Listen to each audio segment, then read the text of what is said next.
Do you know what's stopping you from doing that one thing you've always wanted to do? You don't, because it doesn't exist. This is Josh Bauer, and no, it really doesn't exist.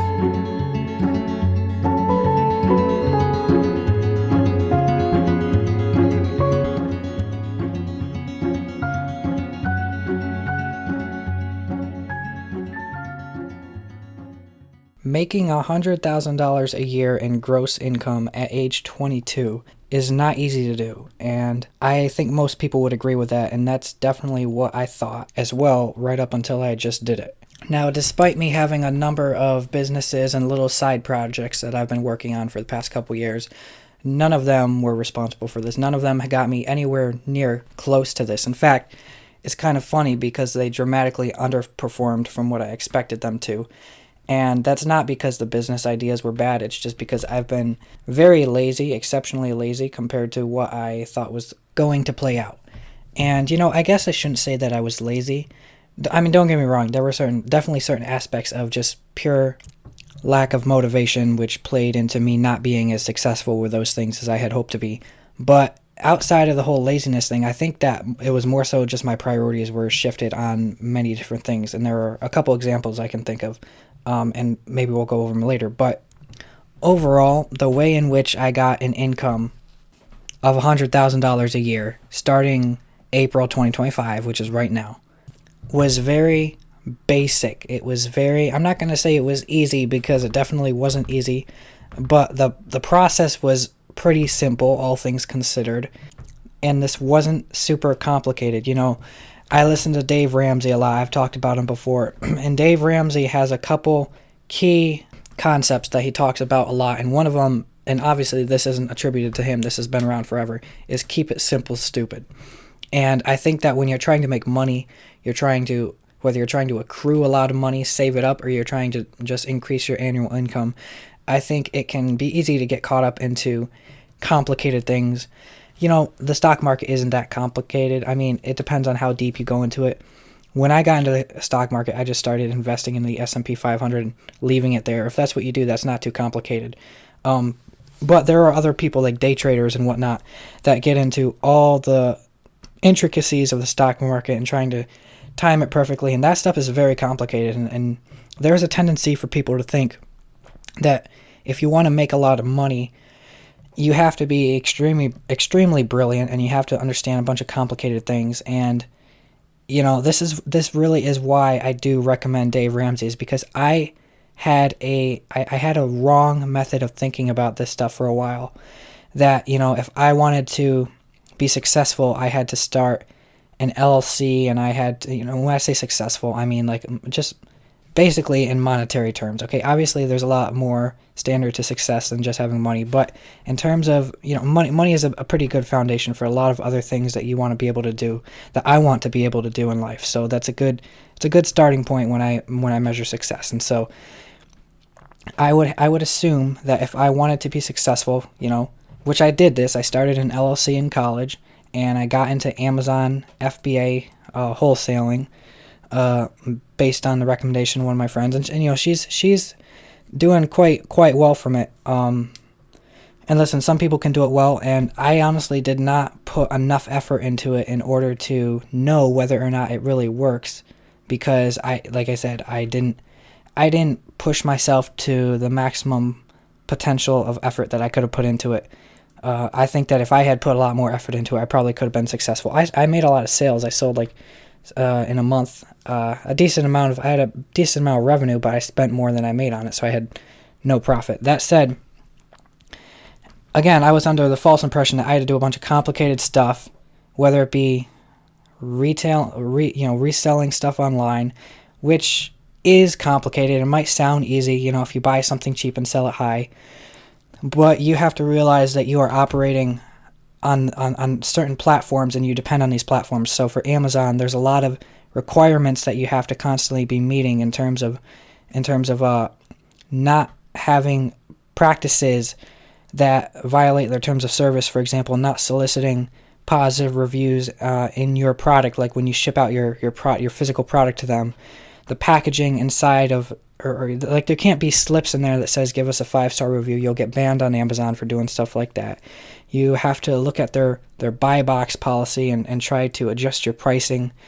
And you know, it's one thing.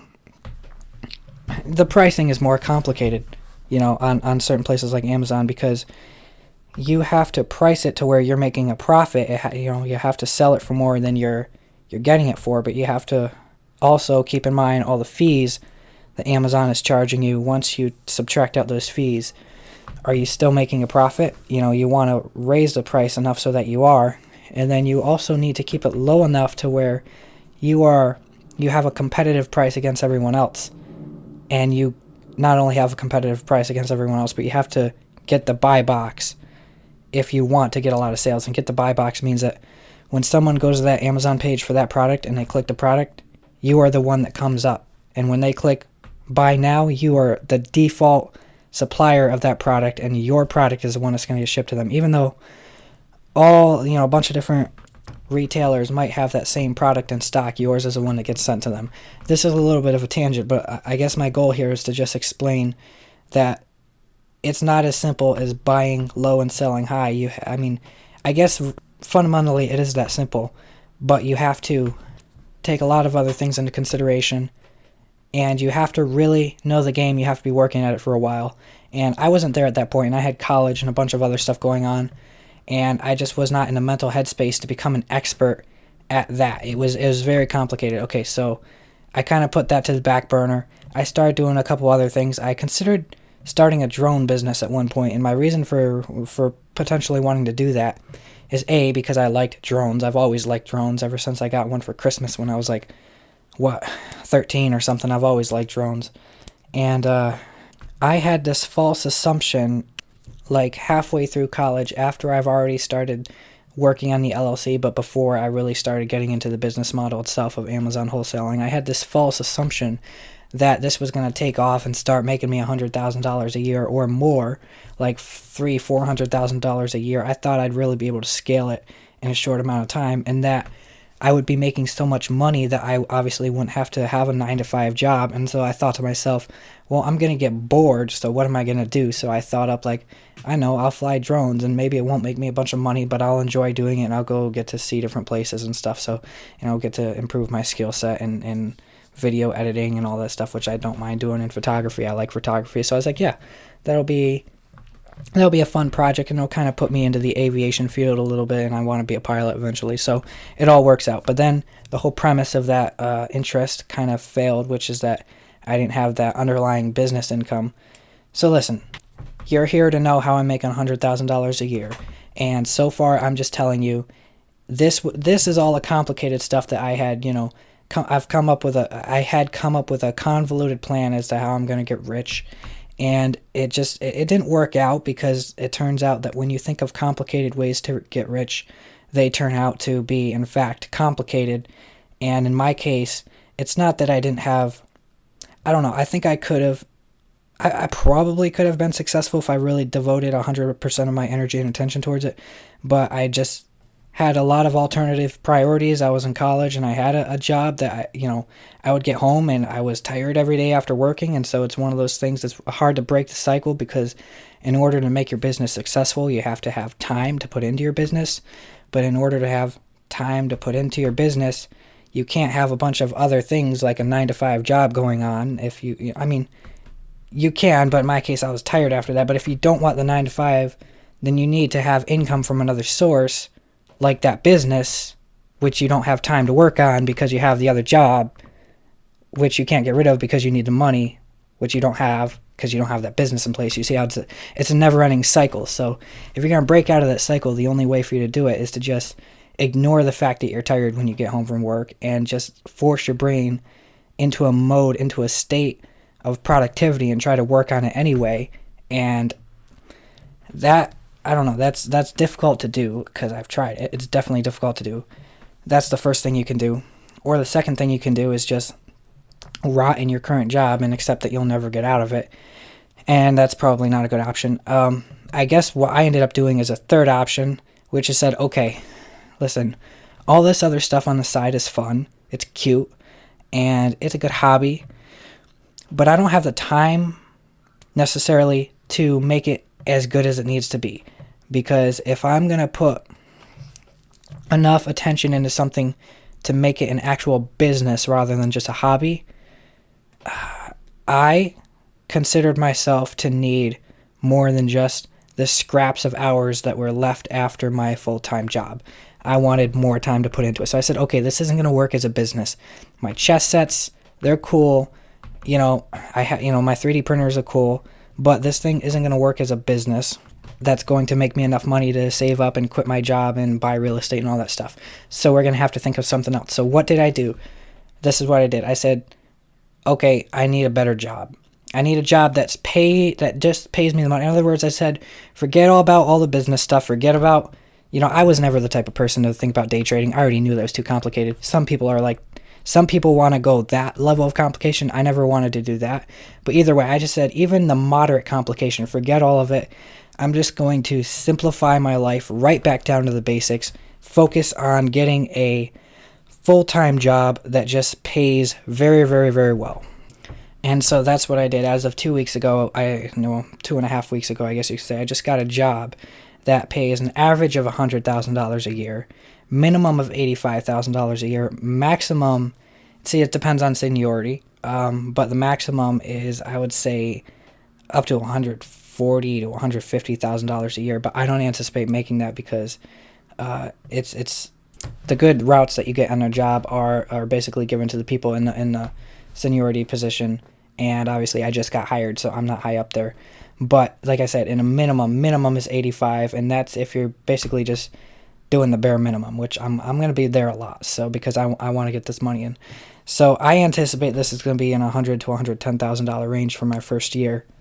Okay, so already what have we done? Well, we've established that despite all my little side projects and stuff, that wasn't what got me to where I am. That was all fun, and it still is fun. I haven't given up on any of that stuff, but I need more time to put into that, and I need more money. Specifically, I definitely need more money. I mean, so Corner Tactics is a chess set brand that I established, and even with that, I need, I have a lot of quality improvements. Specifically, I want to change the material of a lot of the chess sets that I make from filament to resin. Now, these are both plastic materials, but filament visibly does not look as good. You can see the actual layer lines in the plastic from where the printer builds it line by line, and also it melts easier. And I experienced this the hard way. So if you leave, you leave the plastic, or you leave your chess set, let's say you put it in a clear plastic tote and you put it out in a storage unit in the middle of the summer, which I did, it'll just melt and all the pieces will get deformed. Like, it won't melt into liquid, but the pieces will bend and twist and lose their shape. So it's just not great quality. So I want to switch to resin, which you can merge the colors and make it semi-translucent or even transparent. It doesn't really melt under the sun. It has a much higher melting point, not melting point, whatever that's called. And it just looks much higher quality. And I was just tired of having to work with side projects with no money. Even my board game that I'm inventing, Swigler Gaming, Military vs. Economy is the name of the board game, Swigler Gaming is the brand. That has honestly been on, I don't want to say the back burner, because I've been doing little things to little improvements to it throughout the past 8 years. 2017 I started that. And, about 3, maybe 4 years ago is when I started actually ordering or talking to some suppliers in China, mostly because they're much cheaper, that would be able to supply me with the cards and the boards and the stuff. And I didn't actually, I was talking with these people like, hey, can you do this? Can you do this? But I didn't actually buy anything because I didn't have enough money. A lot of them had minimum order quantities and stuff like that. But, even for something with a minimum order quantity of 10, which isn't that much, I still, it's not that I couldn't literally afford it. It's just that it was out of my budget. I didn't have enough margin, and that's, I didn't want to reduce my margin to 0. And I got tired of that, so I went right back to the basics. I put all that 100% on the sidelines, and I went on my website and I took everything. I took all my chess sets off Marketplace. I delisted them all from Etsy. I went on my website. I marked everything as out of stock, right? Everything's out of stock. I took my thumb discs, marked them out of stock. A couple couple eBay orders, a couple Etsy orders I had at the last minute. I just refunded them all. I still have a bunch of chess sets in my storage. I said I'm not even gonna try to sell out the stock that I have. I'm just putting all this. I'm putting it all away for a minute because I'm tired of just messing around with these side projects that I don't have any money. Marketing was another thing. I had no money to market this stuff. Like, I was playing around with these the Facebook ad platform or whatever, business ad manager, and I didn't actually have the money to run any ads, and it was just like, why am I doing this? I have my orders out of priority. I need to get some money to where I can fund this stuff, and then I can start playing with the extra stuff. But trying to build a business or even a hobby or project or whatever, project, I guess it's a better word for it,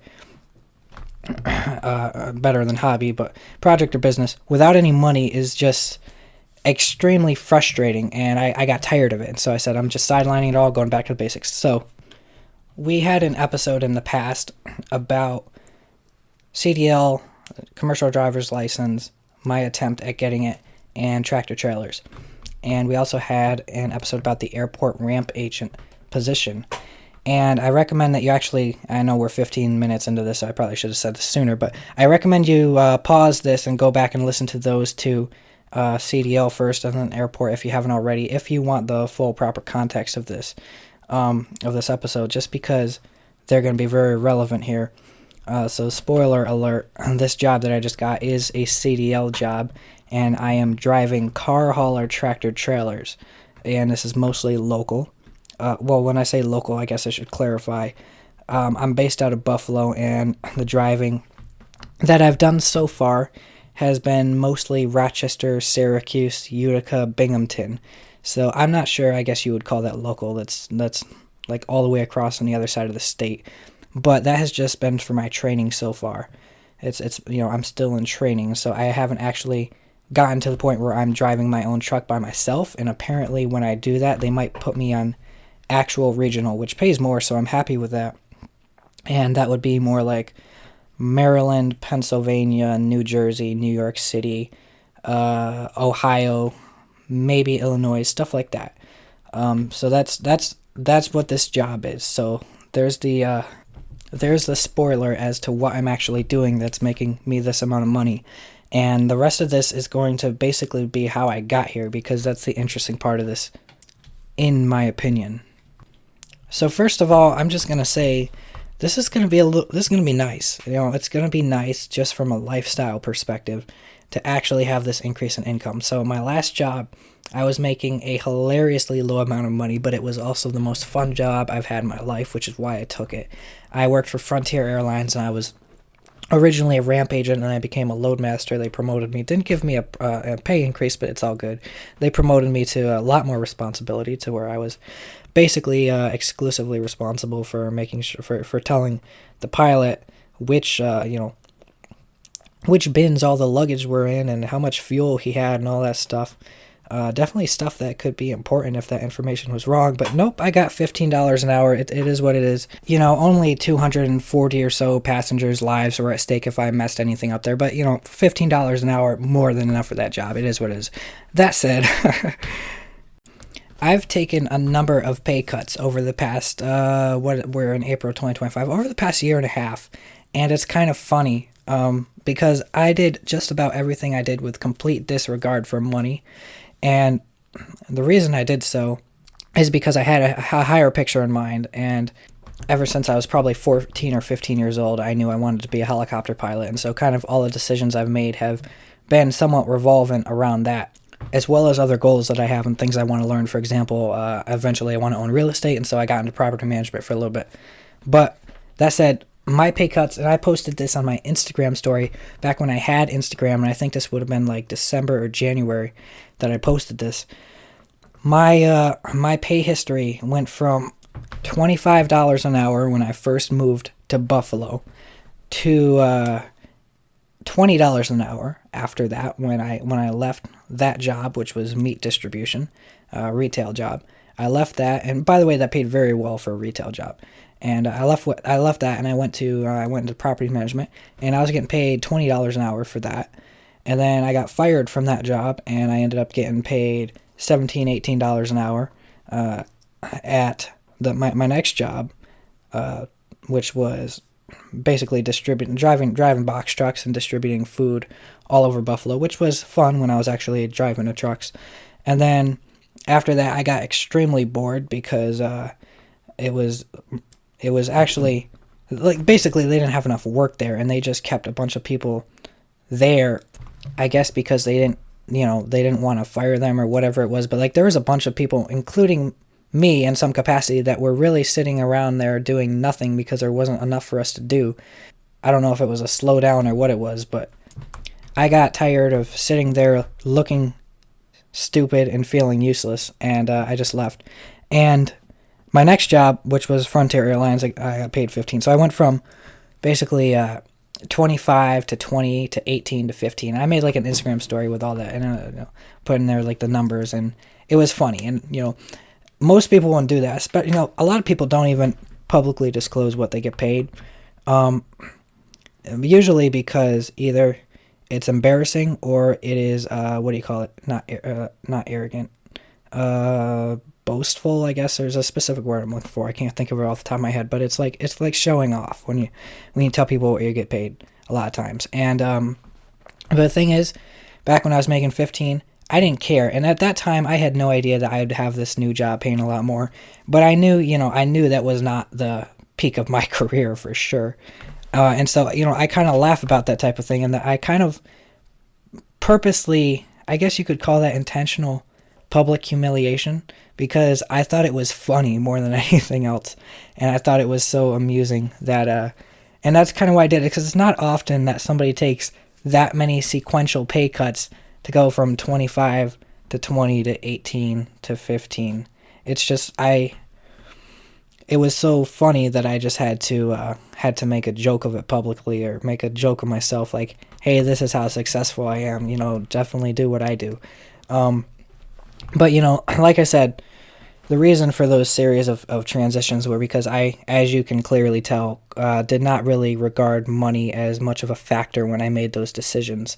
Really, because I was more so prioritizing what I was interested in doing alongside of what I wanted to learn how to do. So, like I said before, my goal for a very long time has always been was always to be a helicopter pilot. So, my goal when I went in, going into college, I assumed, hey, I'll graduate with a business degree. Okay, and that was a backup in case I ever lose my medical certificate or whatever, and I have to go back to something else. At least that was what was in my head. And so I got myself a business degree, and I learned a decent amount about businesses. And, it wasn't just my backup in terms of a second career, but it was also, I wanted to obtain that information so that I know how to start my own business. And there was definitely some information that I gathered through the process of going to college that helped me understand some business concepts, and that I was happy to have that information about marketing and accounting and all that stuff for 100%, And my original plan was, okay, I'm going to graduate with the business degree, and then I'm probably going to get a job, maybe being an administrative assistant, because at the time when I was in high school, I had some internship experience doing that for the principal or whatever. So I said, okay, maybe I'll be an administrative assistant in some small business or something with my associate's degree. Hopefully they accept it, right? These were the thoughts going through my mind. And I was saying, okay, if I can make $20 an hour, that would be nice, right? That would be the goal. And when I was in high school, college, that seemed like $20 an hour seemed like a pretty good accomplishment. So that's kind of what I was hoping for. And then I said, okay, maybe I'll get either a very cheap apartment or I'll live in a tent or something and just save up all my money until I can afford flight training. And then I'll move to Utah, where there's this college I was looking at, and I would get my bachelor's degree in aviation and start flight training with my medical certificate, hopefully already obtained by that point, which it already now is obtained, by the way, but these were the thoughts I was having back then. And I said, okay, that's what I'll do, and then I'll start my flight training, and when I graduate from that, I'll just start being a helicopter pilot. So that was kind of my original career trajectory as I understood it to be when I graduated high school and went into college. I had a couple random jobs throughout college, and they were okay. One of them was a college job, one of them was off-campus, seasonal job, and I liked them both. And then after I got done with college, specifically like May of 2023, I made the decision to move to Buffalo. And that was a decision that I had been thinking about for probably a couple months prior, and a lot of things pointed in that direction. And I grew up not too far away from where I went to college, and both of those places were relatively small towns, and there wasn't much to do there. They definitely weren't cities. And just for the sake of opportunity, not even necessarily job opportunity, but I guess I had more so in mind uh, business opportunity in terms of people that I can meet and potentially interact with as future business partners. Between that and also client base was a big thing I was thinking about, because I was at this time still considering the drone business, right? And so I said, okay, if I am to start a drone business, I would have a much better and larger client base in like the Buffalo Niagara Falls region than I would in this tiny little town. And I don't really have any reason. I'm kind of done with this place anyway. I didn't really want to stay there any longer. And so I just had to think, okay, where in New York, what has a bigger client base? Okay, all these cities: Syracuse, Albany, Rochester, Buffalo, New York City, maybe Binghamton, Elmira, Ithaca, you could throw in there, I guess Utica. Those are basically all the cities in New York City. So or in New York State, I considered them all. I considered moving out of state. I just didn't really want to. New York is at the moment what I'm used to, and I wanted to take a little bit of a leap, but I didn't want to take that big of a leap. So I compared all those cities. I said, I want to move to Buffalo. Fine. So I moved to Buffalo. Now, I moved to Buffalo before having a job in place when I got there, but I had a couple $1,000s saved up. I had a car. I had, I was fine. I had an apartment there pretty cheap when I got there. So I was figuring I would just get there and get a job doing something stupid. I wanted to stay away from fast food and like retail stores, but other than that, I really didn't care what I did. And I got here, and a friend that I had met in college actually got me that $25 an hour job in retail, which was it wasn't like at a store. I wasn't working for a retail store. I was working for a meat distribution company, and that paid $25 an hour. And it's funny because that was really good pay, and I loved the job a lot. And while I was at that job, we distribute our meat into Top stores. So I was in a Top store, and I was at the deli where we distribute the meat. And I met this guy at the deli, and I think he was ordering meat or something. And I don't remember how, but somehow we got to talking, and I found out that he was driving tractor trailers. Now, back in college, I had seen like all these bus jobs and stuff that are like, hey, we'll pay for your CDLB if you come work for us. And I was like, CDL, I wonder if I should get that. But, I never really paid much attention to it. There are a couple of people in my family that have their CDL, and so I was, I already knew a couple people that did it, but I did not think it was a plausible direction in which my career was going, considering that I already had a career aspiration, which was to be a pilot. So I just I ignored it for the most part until I had this interaction with this guy, and he was talking about how he drives over the road, and I think he was an owner-operator, and he made over $100,000 or whatever. And that's when it got in my mind that maybe I should consider this as a way that can save up for my goals of flight training a lot faster than the job I was currently in, which wasn't a bad paying job. But, if I can make $100,000, that's still better than making $50,000 a year, which $25 an hour times 2, I think, is the easiest way to do that math. It's like a backhanded way of doing it. $50,000 a year. And I'm actually going to give a shout out to my friend Eric, who was my coworker at the time. And I miss you, Eric, if you're listening to this. But I actually, we were sitting down for lunch one time, and I was talking to him about this while we were still working at that meat company. And I was telling him, like, hey, I love this job. I was just talking to this guy, and, he's based out of, he was just in, like, Michigan last night and Illinois the night before. And, like, this actually seems like an interesting job. You know how much it pays? And we were talking about this stuff, and I was like, I kind of think I want to do this. I think I want to get my CDL. And we were talking about it. And I do remember my goal at the time being something like, okay, I'll stay in this job maybe another couple months, and then I'll start, once I have the money saved up to go to the CDL training, I will start that and stay in this job and do that on the weekends or something.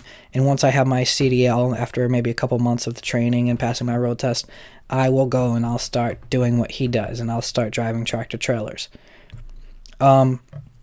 But then my timeline was rushed a little bit further when I left over kind of abrupt circumstances that January. I didn't get fired or anything. I definitely left voluntarily. But one of the coworkers, not Eric. Eric was a great coworker, but a different one, just didn't really like me that much, and our cooperation, which was definitely necessary because we were the both the top two players in everything working successfully, because we were both basically the sales reps in charge in the Buffalo area, and we were having some conflicts, and it didn't feel like I was really as welcome in the company anymore. And so I just said, I don't think they were going to fire me, but if they had, and it got to the point where I just felt that I wasn't really wanted specifically among that guy, and he had a lot of influence on the company too. So I said, you know what, if you guys don't appreciate what I'm doing here, you don't want me here, I'll save you the trouble, and I'll just leave. So that's what I did. And I remember, I think it was either the night that I had sent my resignation, or like the day after, or a couple days after, or whatever. I went up to Niagara Falls, went over to the Three Sisters Islands. I think it was nighttime, and I just sat there on the rocks and was thinking, like, what do I want to do at this point? So I had, of course, as I tend to do, I put my resignation in before I found another job, because I love doing that. I love putting myself under pressure like that. I don't know why I do that, but I do. And I was sitting up in Niagara Falls, and I was just watching all the waves rolling over. It's really nice. It was warm out too. And this was like December of 23 or January of 2024, early January. And I remember it was decently warm out. So that was definitely nice considering the time of year. And so I was sitting on the rocks there, and I was just asking myself, what do I want to do from this point forward? Because I basically have a life restart at this point, at least in terms of career. And that was the job I had for like the previous, I don't remember, 9 or 10 months, 9 months, something like that. And I was just thinking about, what do I want to do from there? And basically what I came up with was, well, Josh, I mean, yes, we want to be a helicopter pilot. So is there anything we could do there? And I was like, maybe. But I also want to do real estate, right? I also want to get into real estate. So that's when I said, okay, property management. If I'm going to own real estate, I want to do everything in-house. I'm not outsourcing that management stuff to somebody else. I'm doing it all myself. And when I say doing it all myself, I don't necessarily mean doing all the individual work myself, but like I am controlling top down 100% of the process, which means if I don't want to do it myself, I'm going to hire somebody directly to do it for me, but I will be dictating the way that they do it, because I do like that type of control when it comes to my own things that I own, and my own, affairs and that sort of thing. And so I said it would help if I know how to manage properties. So I went, over the next couple days, I went on Google Maps, and I just searched like apartments, rentals. I think mostly apartments is what I did. Maybe apartment complexes, different search terms like that, right? And I made a list in a Google Sheet of about 80 different apartment complex. Well, not the apartment complexes themselves, but the ownership companies behind the apartment complexes that I found in Google Maps. I came up with like 80 different companies. And out of them, I ended up sending emails to maybe 10 of them. I don't think I called any of them. Well, did I? No, I don't think I called any of them. I sent emails to maybe 10 of them, and nobody emailed me back. And so I said, you know what? I'm stepping this up a little bit. So I went to Office Depot and bought more ink, because I needed more ink. And I sent letters, like in envelopes, to probably 30 to 40 different of these companies. And I ended up eventually getting a response back from a couple of them. I think like 3 or 4 of them, which is a 10%, rate. That's not terrible. It's pretty scalable in my opinion. 10%'s not bad. In any case, one of them ended up giving me a job as an assistant property manager, which was very nice. And while I was there, I was making $20, which was a step down from 25. So I said, I'm still doing all right. This isn't that bad, but the $25 an hour job also would give me like 3, 4, even a little bit more sometimes hours of overtime each week, which was nice. And they also pay me 50 cents a mile. So realistically, this was a relatively steep decline in pay. So I said, okay, I'm going to cut my lifestyle in a couple ways. But what I also did was at some point I said, I'm going to go look for a second job on the weekends, because this is a nice job. I love this job. but it's not cutting it, not compared to what I had before. So what did I did? I went and I said, you know what? Okay, I already got my foot in the door of real estate, right? I'm learning a lot about property management, and I learned a ton from that job. And, I learned how to manage basic tenant management. We used Appfolio, so I got used to the communication systems. I got used to how to renew the lease and how to set the apartment values and how to look through the applications and convert the applicants into, convert the leads. Well, the leads got converted automatically into applicants when they applied, but convert the applicants into tenants and how to move them in and all the processes and everything. And that was super helpful. It was very helpful. I'm so glad I had that experience. And I said, okay, so what's the next thing I want to do if I'm getting a second job? I said, well, I want to be a helicopter pilot, so I am going to get a job at the airport. And so I applied to American Airlines. I applied to Delta Airlines. I applied to Frontier Airlines. I think that was it. I think those are really the only three I applied to. And I think it was, which one? American Airlines. Let me remember how this went. Okay. Delta was Unify. I believe Delta, no. I think it was Prime Flight. Prime Flight Aviation is the exclusive subcontractor for Frontier Airlines. And I believe that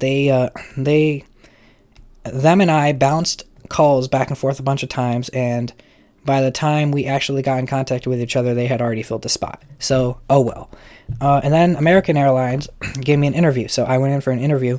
It was actually a group interview. And during that, which they conveniently failed to disclose until we got to the interview, I found out that you are basically on call 24/7. So it's not like you can have just a weekend.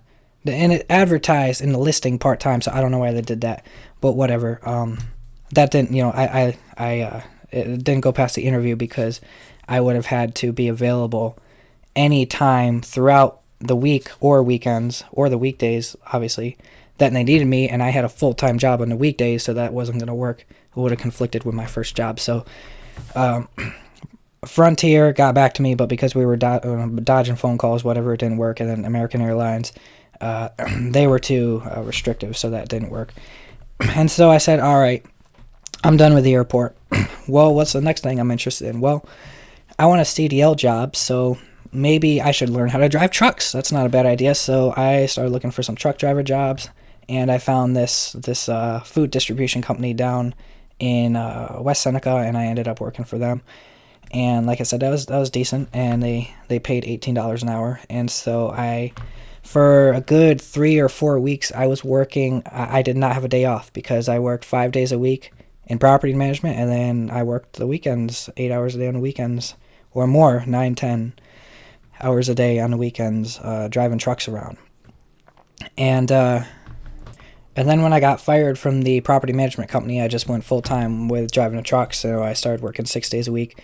And yeah, 6 days a week at $18 an hour is definitely less than 5 days a week at $20 an hour plus 2 days a week at $18 an hour. So my income went down again. And I started there at that truck driving job working full-time in around April. And somewhere along the lines, as I was with training, I was with someone else, and they told me about this program that basically gets you your CDL for free through the city, which normally would cost like $5,000. Don't get me wrong. Even if I had paid the $5,000 for it, it would have been worth it. But I basically got my CDL not for free. I definitely ended up paying for it. Paying for it, but much cheaper than it would be for the average person that actually just pays out of pocket. And so yeah, there's this like workforce development program out of the city of Buffalo, and they paid that. It wasn't like, it was easy, but it wasn't simple. Like you had to fill out a bunch of stuff and jump through a bunch of loops, but there was no strings attached. I mean, I have to like give them updates for a couple months or whatever, but other than updates on employment and send them my CDL license, like a copy of it and stuff like that. But other than that, there is no requirements that you have to stay in New York or you have to work, for a certain employer or none of that stuff. So that was, a lot of places that offer your CDL for free, they'll put strings on it like that. And this place essentially has no strings other than just to give them information so that they know they were successful and that you turned out to be a success, so that they can report it to their, higher ups as it have been, and so that they can continue to get funding or whatever. It's basically no strings attached. Not a bad deal at all. And so I started going through that program, and I did that around May or June, I think, is when I finally got the authorization for that, and around July is when I started my CDL training, 2 days a week, which were Saturday and Sunday. And then the CDL school that I was going to had an issue where none of their students were showing up on Sundays, and so they closed down on Sundays. I had to switch the days I was working to Sunday through Thursday, and then get the CDL training done on Friday and Saturday for a couple weeks. And it was taking a while, for the people that are able to do it 5 days a week. They obviously get their CDL a lot faster than the people like me who only had 2 days a week to do it. And don't get me wrong, I got bored at that warehouse and driving job pretty soon. Not because I didn't like driving, but because I do like driving, and they didn't have me driving much. And not because I was a bad driver. Like, they had me in all sorts of trucks. And trust me, when someone there is a bad driver, because they don't drive anymore. Like, they basically ground the person, and they're stuck in a warehouse, and they don't touch a key again. Whereas with me, I was stuck in a warehouse a lot, but not because I wasn't a good driver. It was because they just didn't have enough driving, and I was one of the newer guys. I wasn't given an official route yet, so I was more of a backup guy. Honestly, it is what it is. But yeah, they had a wide range of sizes of trucks there, and I was trusted to drive all of them, like all the way up to the biggest ones, which had air brakes and everything. And I think it was definitely larger than 26 feet. I think it had was not 10 wheels, but 16, 14 wheels, something like that. I don't know, but whatever the case, I got sick of being in the warehouse just sweeping floors, even if it was only 50% of the time, sweeping floors and cleaning up stuff for their inspections and stuff, and it just got boring. And so ever since probably September, I was like, man, I cannot wait to get my CDL so I can get the hell out of this place, because this is rotting my brain. Thankfully, I listened to podcasts and stuff, and that definitely helped prevent my brain from rotting as much. But I just, again, I felt so useless there, because they didn't need me. You don't need someone to sweep the same spot on the floor 2 days in a row or 2 times in the same day. You just don't need it. Anyway. So I don't even remember when my first CDL road test was. I think it was in October. Whatever the case, I ended up failing it 3 times, and then a fourth time, which was actually between the second and third time, I couldn't finish it because the road examiner at the DMV perceived that there was something wrong with the brakes on the truck, and so I couldn't take the road test. And then, so I ended up taking the test a total of 5 times, and eventually I passed it in, February? Late February? But, okay, so that said, I was thinking that I would pass it on my first time, because, I passed my car road test on the first time. I passed my motorcycle road test on the first time. I had a lot of, my trainer, my CDL trainer, said I was doing excellent, and he thought I would pass. So I thought I would pass on the first time, and I would be out of this job. But no, it took October, November, December, January, February, 4 months longer than I thought it would. And so come end of November, I was like, okay, I've already failed it once or twice by this point. I am not sticking around in this job waiting for myself to pass it. I'm absolutely just worn out. I can't stand this job anymore. So I put in my resignation for 2 weeks, and what did I think I was going to do at that time? I think that at the time, oh yeah, I know what I was going to do.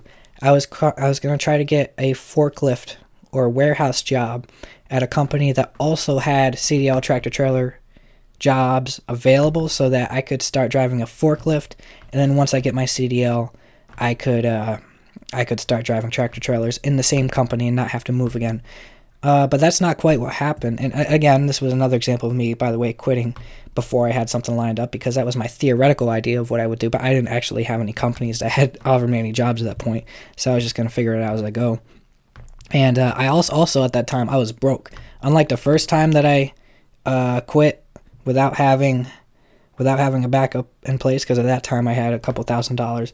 This time I had like maybe $1,000, and that was it, which I was gonna need for rent. So like I had no leeway at all. So I don't know. It just seems to work out every time I do that. But the day after, and I think I already said this in my last episode, or not my last episode, but the episode that I recorded a podcast on the airport rampage, and I mentioned how the day after I quit this job, I got a job offer from Frontier Airlines, and the only reason is because they had me in their system from like a year prior when I had applied, and the timing was extremely coincidental because I never got an email from them between then and now, right? So the day after I quit this job, they emailed me and they're like, hey, you want a job at Frontier Airlines? And it honestly got me wondering if there's like some online database that employers share data about 2-week notices and stuff. Like, okay, Josh just put in his 2-week notice, and I'm now going to update the secret back-end employment database that says this guy is now available, and like other people check it.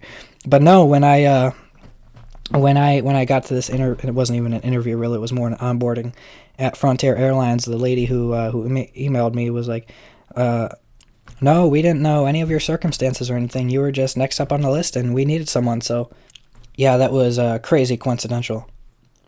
And so I started at Frontier Airlines as a ramp agent. When I emailed that lady back and was like, yes, I'm interested in the job, that was before I knew how much it paid. But the thing was, I really didn't care how much it paid, because that was, keep in mind, I wanted that job even more than I wanted the truck driving job, the original box truck driving job, because the airport place was the first place I went, and once that didn't work, that's when I said, okay, what's my second option? Okay, I want to drive tractor trailers, so I'll get good in box trucks first, whatever. And so, but the airport was what I really wanted to do, and so I was like, you know what? This is like my second chance to go back and actually do what I actually wanted to do. And so it doesn't matter how much they pay me. This is just going to be long enough until I get my CDL. Once I get my CDL, then things are going to change a little bit. And, if they had paid me as much as my job was actually worth, I would have stayed there a little bit longer. And I did, by the way, give them an opportunity to match my income at the new place, which obviously was not going to happen considering how much they did pay me. And even, I have a feeling even like the top executives at that airport, the Buffalo Niagara International Airport, for Frontier Airline, or for Prime Flight Aviation, did not make what I make now in this new job. So there was no way that they were going to pay me more than what they made themselves. And so it wasn't going to happen, but I still gave them the opportunity out of courtesy, and I loved that job. I would have stayed there if they paid me, if they had matched the pay. But, they didn't, and it is what it is. But that said, I knew going in that it was only going to last until I got my CDL. Now, once I got my CDL, it was like February, and I didn't leave there until April 13th was my last day. So there was a month and a half separation in there. And that separation was not just a separation that I was looking for the job. That wasn't the length of time that it took me to get the new job. That distance between the first date and the second was also when they were teaching me basically all the things required for me to be competent in the second level of that job, which was being a load master, which has a lot more responsibilities than being a ramp agent. You're basically the only person on the ground that has the responsibility of watching and being responsible for all aspects of that aircraft while it's on the ground. Because when the pilot lands, the pilot usually leaves and goes home or goes to a motel or something, because they have, the FAA puts limits on them and how long they can fly, and so they're off the clock. They leave and go home or whatever, go to a motel, and then a new pilot comes in. And from the time that the first pilot hits the ground, or I should say from the time that they pull up to the gate and the jet bridge comes up and everything, to the time that you push them out and disconnect them from your pushback tug, from that entire time, you are the one in charge of that airplane. You decide where it goes. You decide when it leaves the gate. You decide what gets hooked up to it in terms of power, in what ways you're able to service it. You decide all that stuff. It's not the pilot's decision. It's your decision. So it's a lot of responsibility on the airplane. And part of what I really wanted to learn was the pushback tug, right? And that's the type of thing, I would always see in pictures, is like people on the little cars or carts or whatever you want to call them. They're called pushback tugs that have a bar connected to the plane, and they push the plane backwards. And that to me was always super cool. And I never in my life envisioned, even if I was going to be a helicopter pilot, I never figured that I would actually ever have had the opportunity to do that. But it's kind of interesting that it was. But I wanted to learn that before I left. And it's also a job that if I ever, for some reason, lose my medical or whatever from the FAA, maybe I would go back to doing that, maybe at a different airport, a different airline that pays a lot more. And I figured it would be nice to have that experience and having done that as well. And I really liked marshaling the plane in and everything. It was really fun. So I stayed a little bit longer till the point where I could be competent at basically as many aspects of that job as I could be. And don't get me wrong, I still could have used to practice the Loadmaster paperwork and stuff a little bit more before feeling 100% confident that I can. Like every now and then, I would still ask the supervisor who was there, like, okay, this is correct, right? Like so I knew how to do everything, but I had not by that point done it so many times that I was confidently fluent in my ability to do it over and over and over and never make a mistake. Like I was definitely fresh. I was definitely fresh. Like I knew how to do it all, but I was definitely fresh still. So I'm not saying like that I was, I'd only been there like what, 4 or 5 months or something. So I'm not saying that I was a absolute professional at it, but I stayed there long enough to where I felt that I knew how to do the job and that I could do the job. And that's that's when I said, okay, I have had my CDL for a month. I got this down. This has been fun. But y'all are paying me $15 an hour and I'm going broke. So we got to change some shit up here. And that's when I contacted one of my trainers from the CDL school. And I said, hey, you remember that trucking job that you recommended to me and you said you could get me into when we were right before we took the road test? Do you mind just sending them my name? And so he did that. And I don't know if that had an effect in me getting the job or not, but honestly, if I were to put money on it, I would say that it did not have an effect, simply because I called the company the next day and it was basically a fresh interaction. Like I brought up the fact that I had graduated from that trucking school, but I didn't mention the guy's name, and they didn't mention like, oh yeah, hey, we see that he put in a good word for you or anything like that. There was none of that. It was just I was asking him like, hey, do you have any? I called him before I even gave him my name. I said, hey, I saw you guys have a opportunity here in Niagara Falls, and I was wondering if it's still open, what the requirements would be. Do you take drivers fresh out of trucking school, all that stuff? And they were like, yes, and they were going through the requirements with me, and right towards when we got to the end, they said, hey, do you have an application? Yeah, I was like, yeah, I do. You want my last name? He was like, yeah, give me your last name. He typed it in, and he looked through my application, which I had submitted I think like a couple days prior or whatever, and he said, yeah, well, I'll put you in for an interview. So the reason I bring up that I think I would have gotten that job regardless is simply because I think there are probably some people that are going to say, hey, you only got that because you knew the right people. And, yeah, well, I will say that I would not have looked at that job if he hadn't put it into my, on my radar. If he hadn't put it on my radar, I definitely would not be working there because I never would have found it probably by traditional means, nor would I have ever considered working for a car hauler, tractor trailer company, had it not been so bluntly forced in my face as an option that I should consider. So yeah, I definitely would not have this job had it not been for that trainer who had pushed me to get it. But there are definitely situations where knowing certain people, I mean, I would not have gotten the $25 an hour meat distribution retail job when I first got to Buffalo, which definitely helped me settle down had it not been for somebody that I knew. Knowing people is a very, very important aspect of career success, and I highly recommend that as well. But honestly, if anybody with the same credentials that I had called this guy, called this phone number, and y'all had a CDL, probably could have ended up in the same situation that I did. But I think and I know they're hiring a couple more people, and then I think they're back to a hiring freeze. But whatever the case, I got that job. I went to the interview on April 1st. I got the job. I gave Frontier a notice that I had gotten a job offer, and I asked them to get back to me within a week if they wanted to match it, and they didn't get back to me, and so I told them that so basically a total of 2 weeks after I told them that, which was like April 14th, April 13th, or whatever would be my last day. And so now it is April 27th. I've been here 2 weeks, and I've been training so far, and I like it. Now, I'm not even going to lie, this is a super complicated job in terms of, like, this might even be more complicated than being a ramp agent. And don't get me wrong, that was an easy job. I don't want to say that that was complicated doing the airplane stuff. But, you know, there are different nuances and stuff, but this is very... Okay, so there are a lot of pins and levers on the truck, and there are also decks.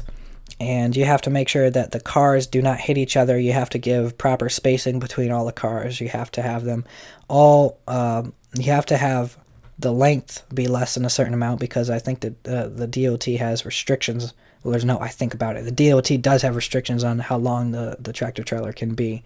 And I think it's just over 80 feet, something like that. And in terms of height, it can't be higher than 13.6. And so... try putting like 3 Chevy pickup truck, 2500 pickup trucks, and a Toyota Tundra and a Chrysler minivan or two, and then a couple, maybe 1 or 2 Toyota RAV4s or something on it. And it's like, you gotta... By the way, I don't think you can fit all of those on. I think you'd have to take a couple of them off in order to fit. But, you know, you'd have to... it's very hard to fit them all on. So it's a science. It's definitely a science. And not to mention that you need to be a good driver. And driving a tractor trailer is not nothing. You need to know the steering. You need to make sure you're making wide turns so you don't off track. You need to be conscious that your truck is like very much so wider than a typical vehicle. Obviously, because those vehicles can fit on the truck, and there's still, there's still metal and stuff encasing the vehicle. So obviously, the truck is going to be much wider than the vehicles it's holding, and therefore it's going to be much wider than typical traffic. It's going to take up a much larger part of the lane, and so you don't have much wiggle room in terms of steering until you're in the other person's lane. So that's something you got to watch for. But I've been driving quite a bit, and you do get used to it. But loading and unloading is going to be the difficult part of this job for sure. Now, it's a union job, so that's why it pays so much. And in terms of the actual rate, it's not an hourly rate, it's a mileage rate. So, I don't know, I used to always be writing down tractor trailer companies back in like July, August, September, when I was plotting which ones I was going to apply to. And I did heavily try to get myself into some of them, none of it which worked. But at the same time, I'm glad it didn't work, because none of them paid as well as this did. And had I gotten a job offer from them, I probably would have taken it, which means I would not have had the better paying job that I ended up finding as a result of not having any other job offers. So I'm not mad that they didn't accept me. I can't argue with it, because now I'm making $100,000 instead of 60 or whatever they would have paid me, which 60 is not bad either, but not as good as I ended up getting. And so whenever I was looking at these mileage rates that they have posted on the back of tractor trailers and stuff, the cents per mile, I was always seeing like 60, 70 cents per mile, maybe 80 cents. 80 cents was like the highest I had seen. I get to this place and they pay you $1.50, $1.58 or something like that per mile. So it's ridiculous, and that's because of the value of the load you're hauling, I suppose. I mean, I heard that cattle hauler tractor trailers make even more. They make like $5.50 per mile or something like that. But I'm not trying to get into that, really. I'm fine where I am. I don't want to mess with cows. So, no cows. I'll deal with the cars. I like cars a little bit more than cows. If I was into cows, I wouldn't live in Buffalo. I would live out in the country. But no, I'm a car guy, not a cow guy. So I'll stick with the cars, even though it pays a little bit less. And it is what it is. I'll have to deal with that. I do think that this job is somewhat sustainable. I think I can stay in this job for a little while, definitely until I save up the money. Now, I've been talking to a couple of helicopter pilots, and what I'm understanding is that bachelor degrees don't even matter, and which that completely reverses my understanding, which is a great thing, because I was assuming before that I needed to save up $120,000 to get a bachelor's degree. And first of all, I already have an associate's degree, so a lot of the credits was transfer over, which would take that price down. But even outside of that, that 120,000 would be also would also include and encompass the helicopter flight training itself. But now, if I'm just doing the flight training without the bachelor's degree, which it seems like is more of a realistic possibility now that I've been talking to helicopter pilots in the United States who have had multiple jobs and have not had any issues with needing a bachelor's degree, and who don't have bachelor's degrees, right? These people are telling me you don't need it. Well, if that's the case, then we're talking about $20,000-$30,000 for training, and that's a much more achievable goal. And I am hoping to have at least $35,000 saved up by the end of this year. And, last year I was ridiculous. Last year I said, in January, okay, I'm going to have $300,000 saved up by the end of 2024. And it was hilarious because I thought I was going to make all that money from Exit Space, my retail business. And then I realized that, A, I don't have any money to invest in it in the first place. You need money to make money. And B, I wasn't putting any time into it because I was coming home from work and I was always tired, and I was exhausted, wanted to go to bed. So that didn't work out. And that's when I said, okay, back to the basics. We're going to get an actual job that pays me that money. And now, take the taxes out, take some of our expenses out. I'm trying to reduce some expenses. I got a roommate, stuff like that, reducing expenses. And hopefully I'll be able to save that up. And then, so I put my goal a little bit more realistic, obviously, this year. Because last year I had hoped for 300,000. I had like zero. Okay, not including like cars and stuff like that. Like, don't get me wrong, I was living paycheck to paycheck for a while, so it wasn't fun. So I put my goal at a more reasonable level, and I think we're on track to meet that. So if I were to guess where we go from here, I would say I'm probably in this job for 2 or 3 years, saving up a lot of money after after this year, maybe another whole 2 years, so like I don't know, 3.5 years maybe. And by that time, I'm hoping to have some real estate in Buffalo. I don't see why not. I have some real estate in Buffalo. I mean rental properties that are like funding me. And then, maybe I should, it's hard to see, because how long I stay in this job is going to depend on how much money I have accumulated, not based on any just fixed amount of time, right? And so I'm going to say I want like $200,000 or $300,000 accumulated before I leave this job, just so I have a very good foundation. And with that, I'm hoping to, I would like that amount of money plus, I don't know, some of this is unrealistic because basically I want income. I want an alternative, I don't want to say passive, but an alternative form of income. Specifically, I want to own rental properties. I prefer to have them without debt. And that's a tall ask, I know. But basically, I'm gonna try to keep this job. Now, there are people around me getting fired left and right for running into light posts and damaging cars and stuff. So that's if I can keep this job. But I've never had an accident driving a truck. At least not an accident on record. I'm kidding. Never had an accident driving a truck. At the warehouse at the other job. And I was there quite a while driving a decent amount of trucks. So I think I'll be okay, but you never know. I'll try to be careful, try to keep this job. But insofar as I'm able to keep this job, I think I'll stay here until I have enough money to feel comfortable jumping out and paying for the flight training and putting my employment on pause for a little while. But I don't just want to whittle down at my savings. I want another mechanism of income, whether it's a business that I'll have built up during the next year or two to a point where it can sustain me. Maybe I have a part-time employee or something producing some of these chess sets if that's the route I decide to go, or whatever I decide to go. Or maybe it's real estate. Whatever I do, I want a decent margin, and I want some other sort of income not tied to my employment that can fund me while I'm going out on a leap and getting some flight training. And that will probably be in Seattle is my guess when I do that, because there is a lot of aviation opportunities out there, way more compared to Buffalo. If you're in Buffalo, you basically got two options if you want to fly helicopters. That's not even talking about training, which I don't know, maybe there's some sort of training here. I haven't looked in a minute. Probably something, but not as good, probably because there's not as competition, so they don't have the incentives to to outperform the competition. That's, capitalism, right? Competition drives innovation. So, but in Seattle, here, if you want to fly helicopters, you have to either do tours for Niagara Falls or maybe medevac for Mercy Flight in Buffalo, and that's about it.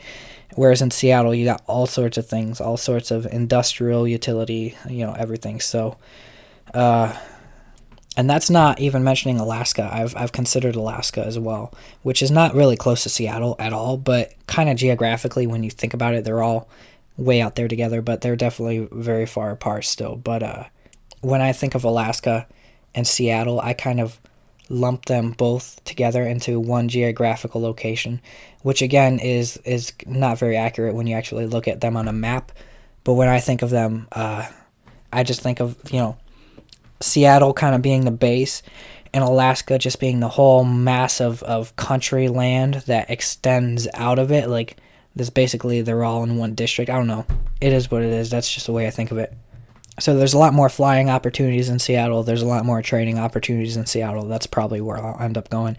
I mean, there are opportunities other places too, but obviously, if you don't already know, I take a high interest in Seattle. So that's probably where I'll end up going to.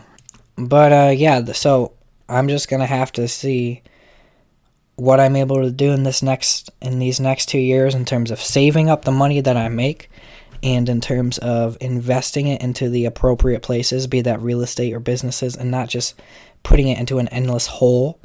I don't want to do that. So, I have to, law of justified effort, or effort justification. I don't remember what it's called. Not effort justification. Something like that. Like, basically, there's a tendency of people to, if they put money into a sinking hole, to just continue putting it in so they don't have to admit to themselves that they were wrong by putting it in the first place. Kind of like gambling, right? Anyway, I gotta have the self-awareness, enough of self-awareness to shut something down if I think it's not being productive. And I also have to have the self-discipline to not spend stuff on things that is unnecessary. For example, I was going to buy an Audi at the end of the year, and I decided, you know what? I'll have the money for it, but the $12,000-$14,000 you'd spend on that would be so much better placed into buying some tax liens, which, if you don't know what that is, listen to the first episode on this podcast, and I'm definitely going to get into that once I have some actual money to put into it, which is going to be fun. So this will be fun. I'm very glad that I took a new turn here, and I've had a lot of fun in the jobs I've had over the past couple years, for sure. And this is going to be a fun job too, but this is also going to be a fun job that actually pays me, and so it'll be nice having some money.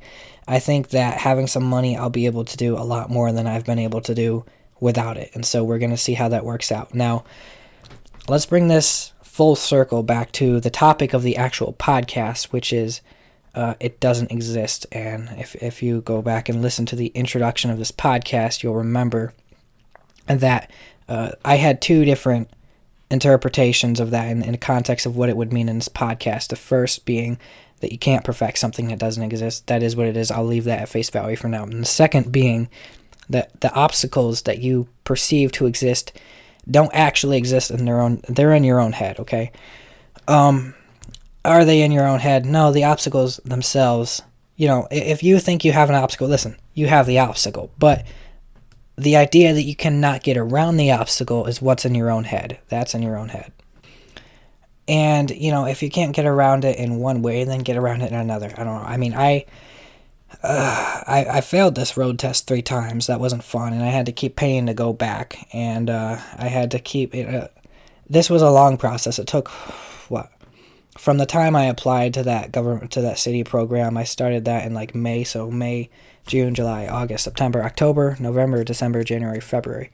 This took 9 months from start to finish for me to get my CDL. But the intentionality of me knowing what I wanted to do, and me knowing that this is a really good paying job, or not this job specifically, but the industry, over-the-road tractor-trailer driving, which is what I was originally going to get into, over-the-road, but I'll end up doing regional instead. It is what it is.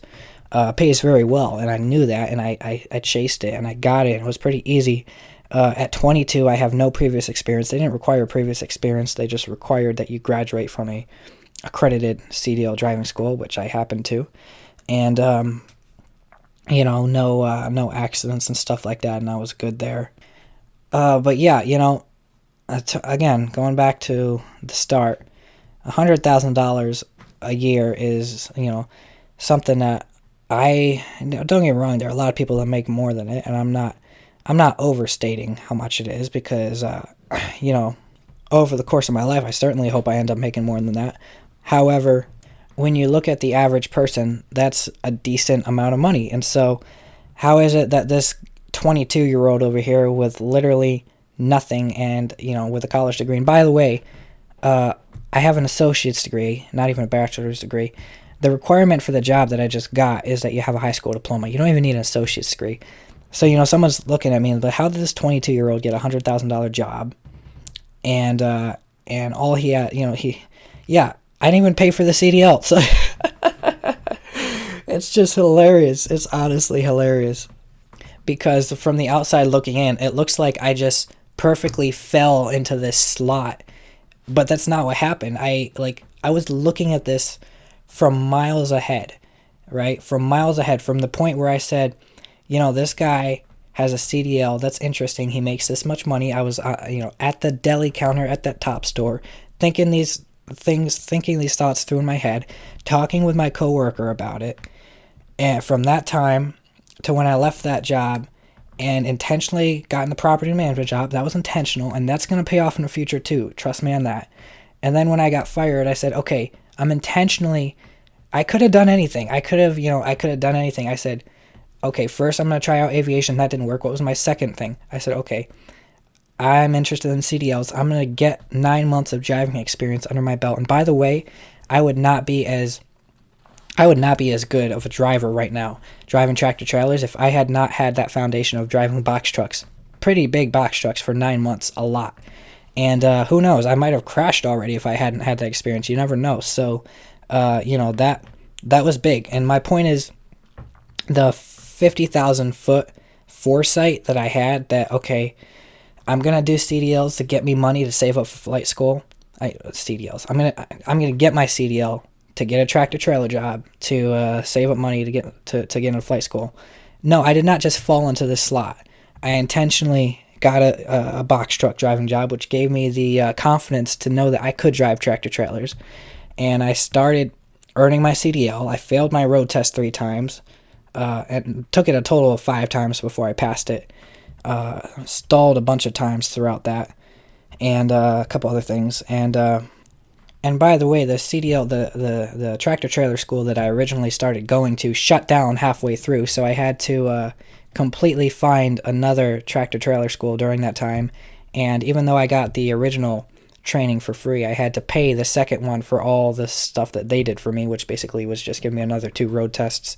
So it wasn't completely free. I ended up paying like $400, something like that, $450 if I remember right. And honestly, I have my circle, like my in-person circle, pretty small at this point. So there's only a couple people that I was frequently giving updates about my CDL training to. I had a girlfriend at the time and a couple friends that I was talking to. And other than that, if you're not one of those people, you don't really know how much, I guess, energy and thought I was putting into trying to get the CDL. Like, it didn't just happen. None of this just fell in my lap. It was all intentional. And, I'm not saying that it was an extremely difficult process, because the process itself was not that difficult. Don't get me wrong, it's not easy to parallel park a tractor trailer backing it up. So, yeah, there are some difficult aspects of it, sure. But overall, the process was not, this isn't like going to the military or something.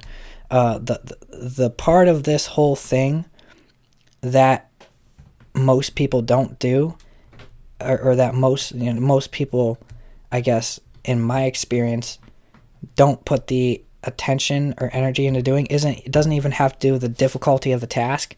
More so just they don't know what the task is because they don't think about it. If you want my advice as to how you can, and driving trucks isn't for everyone. Some people don't like driving. Some people I know they're in a tough situation financially. I'm like, hey, why don't you get into driving? They're like, I don't like driving. It's like, okay, fine, fair enough. If you don't like something, then I'm not going to encourage you to do it for a living. Driving trucks isn't for everyone. I don't recommend this career to everyone just to make the money. For some people, it's great, but whatever, not for everyone. But if you want to be in a better situation than you are right now, maybe you don't have to get into trucks, but what you gotta do is you gotta start doing something different from what you're doing now. That's just plain obvious and factual, right? If you want different results from what you have to start doing something that you've never done. What's it called? If you want something you've never had, you have to do something you've never done, right? And that starts with putting down your phone, okay? Get off Instagram, get off Facebook, stop following other people and trying to figure out what they're doing, and start trying to figure out what the hell you're doing. And if that entails unsubscribing to my podcast and not listening to me anymore because I'm another person who's not you, right? So maybe this should be the last episode you ever listen to mine. Maybe this should be the last time you ever go to a profile of somebody else on social media. Maybe you should delete social media. Maybe you should get rid of your phone. Okay? I don't know. I don't know what the answer is for you. I'm not, maybe it's a case that you're fine with the situation you're in. And I'm not trying to make this one-on-one at all, but I know that a lot of people listening to this podcast, if you're not a friend of mine, if you're a friend of mine, you're probably listening to it because, I don't know, you like hearing my voice, and wow, that's flattering. But if you're not a friend of mine, then it means that you found this and you're listening to it because it might provide some sort of value to you into how you can improve yourself and how you can overcome obstacles, right? And I think if that's you, then I think the only thing I can say based on, and at this point, before I guess I didn't have any credibility really to talk on the topic, and now I kind of have, I guess, landed in a situation where I have some level of success, even just a couple months after I started this podcast, which is interesting, and I guess I consider myself to have enough credibility to say that I would have not gotten to the situation that I'm in had I not been extremely intentional about where I wanted to be and also exactly what steps I had to do to get there. And when I think about those things in my head over and over, then they're always in the back of my head, and I identify opportunities. And, when I said, okay, the airport didn't work, what's next? It automatically popped in my head, what's next? Oh, well, we've been thinking about CDL a lot. You want to start driving trucks, right? So thinking about exactly what you want to do to get yourself to where you want to be is a mandatory prerequisite for any level of success. You have to think about it. Maybe you should, maybe don't get rid of your phone. Maybe just set it down and go for a walk and just think about go stand next to a river or somewhere or something and just think about, am I happy with my life as it is? If not, what types of things would make my life better? Does it involve having more money? It doesn't always involve having more money, but in a lot of cases it does. Let's say you want to move somewhere else. Let's say, I don't know. It's not always about materialistic things like a car and how big your house is. It's a lot of times it's about what you want to do. It's about activities and actions and people you want to be with and that sort of thing. And even that can highly benefit from having more money. And so if it does come back to a place where you need more money, you have to figure out what's the most effective and efficient, and I don't just throw those terms around loosely, effective in terms of what is the best way to do it that's going to get you the most amount of money, and efficient in terms of how are you going to be able to do that without selling your soul. I don't just mean in a moral sense, I mean like in a physical sense. Like, I would not be working in construction for $100,000 job. I don't care if it's $150,000. Like, there are some things I wouldn't do for the money, okay? Just because I'm not trying to lose my fingers on a saw blade or something. Don't get me wrong. I've got plenty of saws, and I've done plenty of carpentry stuff and that sort of thing in the past. I actually kind of enjoy it, but I would not do it for a living. There's plenty of things I would not do for a living for the money. So you want to see, okay, if you need the money, what's the best way to go about getting it, and make a specific plan, write it down, and set a timeline of what steps you're going to do in what time, like how long from now, in order to get to that place. Do research, figure out what jobs, careers, or businesses pay the type of money that you need in order to put yourself at a spot where you want to be. And if you're not willing to do all those things, like, that's what got me to where I am. And luck is the intersection of opportunity and preparation. And preparation was me getting that 9 months of experience driving, and me getting the CDL, which took a lot of intentionality and perseverance. And the opportunity was the spot that opened up that job, paired with the fact that the guy at the school I was going to happened to know about them and recommend them to me. So those two things were the opportunity. Everything else was a preparation.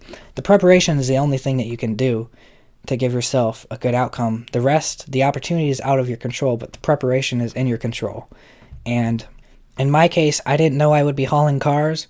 I didn't know I'd have a $100,000 job, but I knew I would have maybe a $70,000 job, maybe 80,000. I don't know. I knew it would be up there. I didn't know it'd be quite at 100. I got a little bit better than I had even expected, but I knew it would be for sure high enough to merit all the effort I was putting in. In other words, the goal that I had, I knew for a fact was going to meet the need that I had. And when you have when you try to think of a goal to meet a specific need, you can't guess, right? I had a lot of research and a lot of pay information that I went off of to know that this industry actually pays what it does. And that's what you need to do. You need to know facts, and you need to know everything that you'll need in order to get these jobs.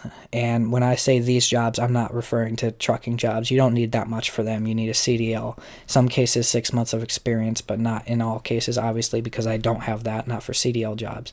And you need to not have 85 tickets on your record and 27 accidents. You need to be you can't be a screwed up driver. So if you're not good at driving, then you probably shouldn't be applying for these jobs anyway. But there are other jobs outside of trucking, outside of driving, that I'm sure pay a lot. Now, in terms of corporate jobs, good luck getting $100,000 jobs entry level. That's not it's possible. I'm not going to say it's not possible just because I haven't seen it, because I don't know enough people, which brings me to a good point. Start getting to know some people. LinkedIn doesn't hurt, right? LinkedIn is actually pretty good for this. And when I said before, I was talking to some helicopter pilots that told me I don't need a degree, a bachelor's degree, in order to get a helicopter job. Guess what? Those helicopter pilots that I was talking to, I met on LinkedIn. So people that I met on LinkedIn just basically saved me $75,000, because I'm probably not going to try to get a bachelor's degree now. I'm just going to go straight for the training. So, I don't know if that doesn't tell you what you need to know. I would highly recommend that you start.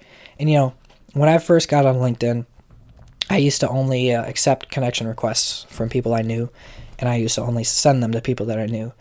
And I first deviated from that when I saw that when there was this trucking company, a different one that I wanted to work for, and I started messaging people that worked there, or sending them connection requests and asking them if they were hiring for forklift positions, because that's when I wanted to just get in the company and work my way up. And that was what first broke my pattern of only sending connection requests to people I knew. But that was just like a one-off exception. Other than that, it was just people I knew. But then 7 months later, I just took a completely different mindset, which is, why do I have to meet them in person in order to be allowed to get to know them? And I guess it was just a paradigm shift of why. Like sometimes you should just question the inherent constraints that you think you have. And since then, I've gotten, I actually have a whole management system to keep track of it. I've gotten to know over 100 people, and have had pretty interesting conversations with over 100 people on LinkedIn, and many of them are in aviation. Some of them live in Alaska, a number of them live in Seattle, places that I'm interested in. So I'm just saying, this stuff helps, right? And that's really all I'm going to say. So I hope that you found this episode somewhat interesting. I've had a fun time talking about it. This was basically my career history for the entire time since I've been out of college, because that first meat distribution job I had was the first job that I had, full-time job I had after graduating, and this is where I am now. So I'm excited to see what happens from here, and I hope this has not only been entertaining but somewhat valuable. If you are interested in getting your CDL, then hopefully there was some information in here that you might find helpful. And even outside of the truck driving stuff, I mean, listen, just put your phone down and figure out what you want to do with your life, and then start deciding how you're going to make those things happen, and then just start doing a couple things to put that in place. Like, I'm not really going to try to think of examples because this episode is pretty much over, but just a little bit of intentionality can put you in places that you never thought you'd be. So and intentionality is killed by brain rot, okay? And brain rot is caused by consumption. There's a difference between consumption and production. I have to assume that if you're listening to this, you probably, even though you're technically consuming it, you probably have don't get me wrong, I listen to podcasts all the time, right? So I consume the podcasts, but I like to think of myself as a person who has more of a production mentality. I enjoy making and shipping products more than I enjoy buying them. I don't mind buying products, especially stuff I like. But like chess sets, for example, I love making chess sets and shipping them out as complete products. Like, it makes me feel very, very competent. So I would say I have a very much so a production mentality. I like making stuff. I like being productive. I like producing products. I mean, I'm producing a podcast right now, so, But if you are that type of person who likes producing things, being on social media kills that entire mindset. It's more like, I don't know, think of a ball of Play-Doh, right? And think of those hydraulic presses that can press everything, right? So you have a ball of Play-Doh. That is your production mindset.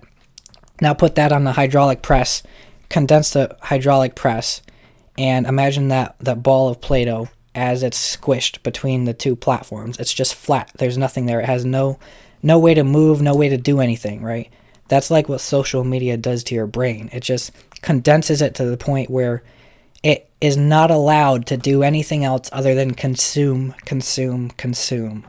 And you just consume a bunch of stuff put out by other people who are producing and making money off of you watching their content. And if that shouldn't frustrate you, I don't know, man. If that shouldn't frustrate you enough to do things a little bit differently, people look at me sideways when they hear that.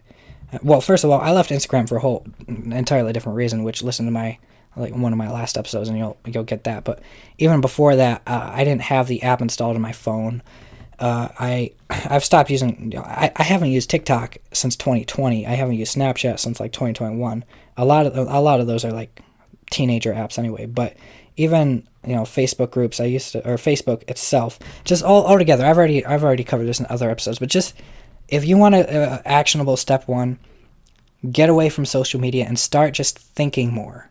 Just thinking about whether or not you enjoy where your life is. And if you do, then I got nothing for you because you're in a better spot than I am. I mean, don't get me wrong. I feel like I'm typically what's a way to describe this? I think it's possible to be content without being satisfied. I think being content is about appreciating what you do have in life and I guess relishing, is that a good word for it? I mean, like, just being very appreciative and grateful for what you have and not being greedy. And yet, I think you don't have, just because you're content doesn't mean you have to be satisfied. Satisfied means you don't want anything else. Content means, maybe I'm distorting the definitions a little bit here, but the way I like to think of it, satisfied means you don't want anything else. Content means irrespective of whether or not you want anything else, you're still happy with what you have. I would like to think that I'm content but not satisfied. And I also like to think that the moment you become satisfied is probably the moment you get bored. But I guess that depends on the person. And so if you're able to be content and satisfied and you are happy with where your life is and you don't need any changes, that is like the ideal place to be, I think. And so that's commendable. And there are no recommendations for you if that's the case. But if you're in a situation where your life isn't where you want it to be, then I feel I now have the credibility to say that the way I got to where I am is to put down your phone and think about what you want to do different. And over the course of a decent period of time, it's not going to happen overnight. There are definitely strategic decisions you can make overnight, and even significant changes you can make overnight. But the whole improvement in your life isn't going to happen overnight. But what you can do is, over a period of time, whether that's 4 months or a year or whatever, you can change a lot just by having a high level goal in your mind of what you want your life to look like, and centering all of your minute decisions, all of the little things you do around that bigger goal. And that is called intentionality. And intentionality is extremely important to success. Okay, that's definitely enough for this. We're getting to an hour and a half, so I will sign out for now, and I will see you whenever I record my next episode. Bye.